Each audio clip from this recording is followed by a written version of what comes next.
blue obscurity of the night. The south side of the square was in dark contrast to the others. It was still being rebuilt, and a lattice of steel bars surmounted by the frozen gestures of monstrous cranes rose over the excavated sites of vanished Victorian buildings. This framework attracted Barnet's attention for a time, to the exclusion of other interests. It was absolutely still. It had a dead rigidity, a stricken inaction. No one was at work upon it, and all its machinery was quiet. But the constructor's globes of vacuum light filled its every interstice with a quivering green moonshine, and showed alert but motionless, soldier sentinels. He asked a passing stroller, and was told that the men had struck that day against the use of an atomic riveter that would have doubled the individual efficiency, and halved the number of steel workers. "Shouldn't wonder if they didn't get chucking bombs," said Barnet's informant, hovered for a moment, and then went on his way to the Alhambra Music Hall. Barnet became aware of an excitement in the newspaper kiosks at all the corners of the square. Something very sensational had been flashed upon the transparencies. Forgetting for a moment his penniless condition, he made his way over a bridge to buy a paper, for in those days the papers, which were printed upon sheets of metallic foil, were sold at determinate points by specifically licensed purveyors. Half over, he stopped short at a change in the traffic below, and was astonished to see that the police signals were restricting vehicles to the half roadway.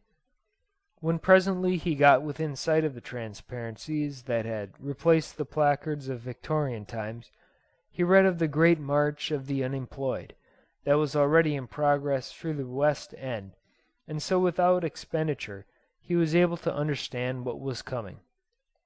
He watched, and his book describes this procession which the police had considered it unwise to prevent, and which had been spontaneously organized in imitation of the unemployed processions of earlier times. He had expected a mob, but there was a kind of sullen discipline about the procession when at last it arrived. What seemed for a time an unending column of men marched wearily, marched with a kind of implacable futility, along the roadway underneath him. He was, he says, moved to join them, but instead he remained watching. They were a dingy, shabby, ineffective-looking multitude, for the most part incapable of anything but obsolete and superseded types of labor.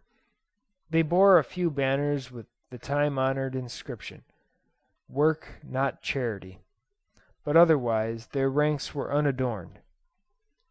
They were not singing, they were not even talking.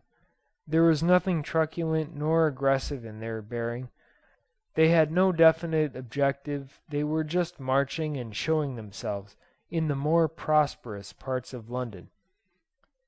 They were a sample of that great mass of unskilled cheap labor which the now still cheaper mechanical powers had superseded for evermore. They were being scrapped, as horses had been scrapped. Barnet leaned over the parapet watching them, his mind quickened by his own precarious condition. For a time, he says, he felt nothing but despair at the sight. What should be done? What could be done for this gathering surplus of humanity? They were so manifestly useless, and incapable, and pitiful. What were they asking for? They had been overtaken by unexpected things. Nobody had foreseen. It flashed suddenly into his mind just what the multitudinous shambling enigma below meant. It was an appeal against the unexpected, an appeal to those others who, more fortunate, seemed wiser and more powerful, for something, for intelligence. This mute mass, weary-footed, rank following rank, protested its persuasion that some of these others must have foreseen these dislocations, that anyhow they ought to have foreseen and arranged. That was what this crowd of wreckage was feeling and seeking so dumbly to assert. "Things came to me like the turning on of a light in a darkened room," he says. These men were praying to their fellow creatures as once they prayed to God. The last thing that men will realize about anything is that it is inanimate. They had transferred their animation to mankind. They still believed there was intelligence somewhere, even if it was careless or malignant. It had only to be aroused, to be conscience-stricken, to be moved to exertion. And I saw, too, that as yet there was no such intelligence. The world waits for intelligence. That intelligence has still to be made. That will for good and order has still to be gathered together, out of scraps of impulse and wandering seeds of benevolence, and whatever is fine and creative in our souls, into a common purpose. It's still something to come.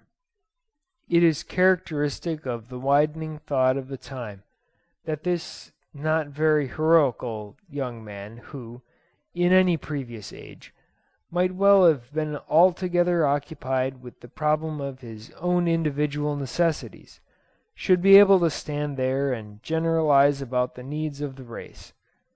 But upon all the stresses and conflicts of that chaotic time there was already dawning the light of a new era. The spirit of humanity was escaping. Even then it was escaping from its extreme imprisonment in individuals. Salvation from the bitter intensities of self, which had been a conscious religious end for thousands of years, which men had sought in mortifications, in the wilderness, in meditation, and by innumerable strange paths, was coming at last with the effect of naturalness into the talk of men, into the books they read, into their unconscious gestures, into their newspapers and daily purposes and everyday acts. The broad horizons, the magic possibilities that the spirit of the seeker had revealed to them, were charming them out of those ancient and instinctive preoccupations from which the very threat of hell and torment had failed to drive them. And this young man, homeless and without provision even for the immediate hours, in the presence of social disorganization, distress, and perplexity, in a blazing wilderness of thoughtless pleasure that blotted out the stars, could think as he tells us he thought. "I saw life plain," he wrote. "I saw the gigantic task before us, and the very splendor of its intricate and immeasurable difficulty filled me with exultation.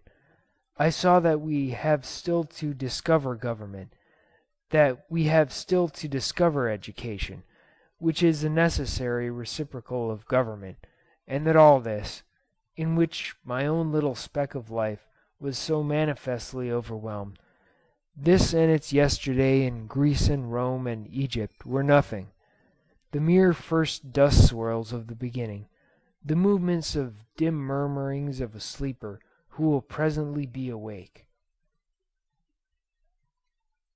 Section 7.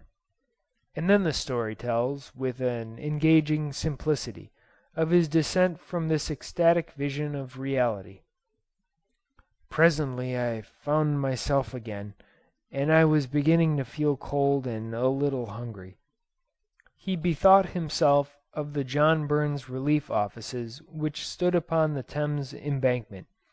He made his way through the galleries of the booksellers and the National Gallery, which had been open continuously day and night to all decently dressed people now for more than 12 years, and across the rose gardens of Trafalgar Square, and so by the Hotel Colonnade to the Embankment. He had long known of these admirable offices, which had swept the last beggars and match-sellers and all the casual indigent from the London streets, and he believed that he would, as a matter of course, be able to procure a ticket for food and a night's lodgings, and some indication of possible employment. But he had not reckoned upon the new labor troubles, and when he got to the Embankment